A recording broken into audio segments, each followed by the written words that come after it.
Ah, yun nakalabas. Wow. Uy.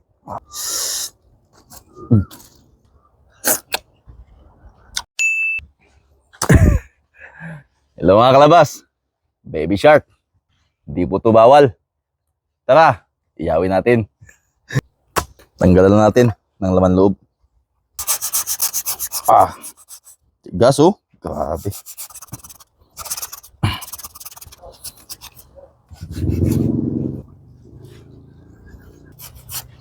Yan. Gasan natin.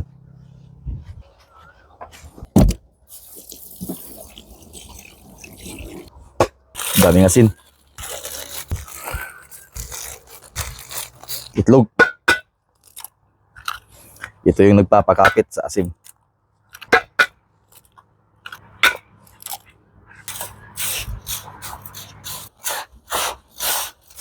Screen.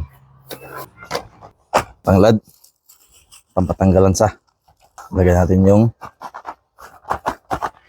asin.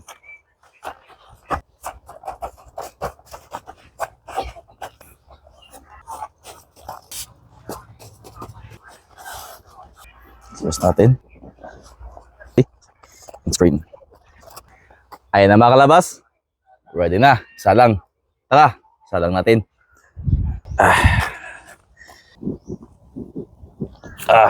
Init. Di po problema na malakas yung apoy mga kalabas. Dahil may asin yan sa loob. Di po masusunog yung isda natin. Tarin natin. Init. Yun. Nabiyak. After 15 minutes na nakasalang sa malakas na apoy, tara, hanguin natin mga kalabas.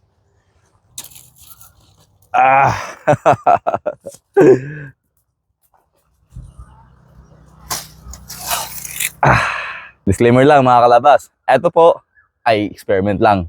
Gusto kong itry. Paano mo malaman kung di mo susubukan? Tara, moment of truth. Buksan natin. Yun mga kalabas. Wow. I don't know kung sunog ba yung... Oh. Nang dahil sa itlog, yung asin ay nagkadikit-dikit. Buksan natin. 15 minutes, tignan natin kung luto ba siya or hindi. Wow. Ganda. Dito banda mga kalabas, luto po siya. Tignan natin dito sa bandang katawan. Uy, ayos ah. I think okay naman yung pagkaluto niya. Mainit nga lang. Yun. Ting luto naman siya mga kalabas. Sobrang lambot niya. Tanggalan muna natin ng asin. Para hindi masyadong maalat. Yan. Sa pagkaluto, parang okay naman. Ngayon, sa lasa naman. Tara, tikman natin. May sauce na tayo dito. Cut natin yan. Ayun, akala ko luto na. Hindi pala oh. Ilaw pa yung bandang loob niya. Ayan mga kalabas oh.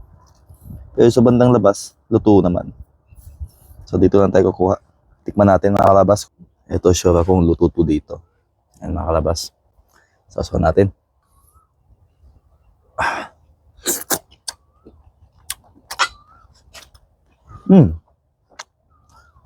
Hindi siya ganun kaalat.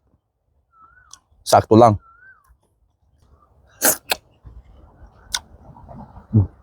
Hindi ko masyadong bet ang lasa ngayon. Siguro dahil hindi siya masyadong luto at wala masyadong ricado.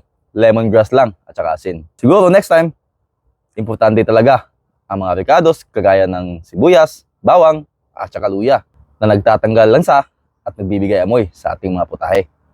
Maraming salamat po mga kalabas. See you sa next episode natin. Bye. Ayaw ko na.